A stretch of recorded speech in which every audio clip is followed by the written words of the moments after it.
Hey guys, Scott here. Today I'm going to do a quick review of this 4-pack of Alpine Loop Ultra 2 Apple Watch bands. And I'll tell you the reason I got these, I'm going to show you how to put them on as well and how easy it is.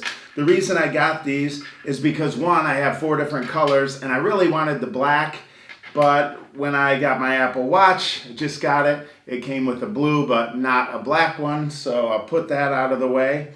And what I want to show you and give you a couple tips on is putting these on. They're pretty easy to do, but you have to be careful. You don't want to hit the watch face a bunch of times. Otherwise, if you have a password on it, it could cause some issues. So be aware you're going to want to hold it from the side. And let's jump into how to put these on.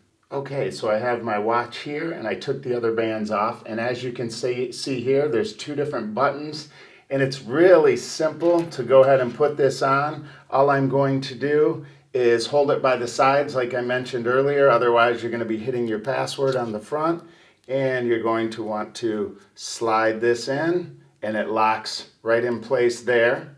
And then all you're going to do is on the other side, you're going to slide this one in as well and it locks in place. And it's really that simple to go ahead and put these on. Overall, I'm really happy with them. And now I have 4 different colors to choose from, and these are washable as well.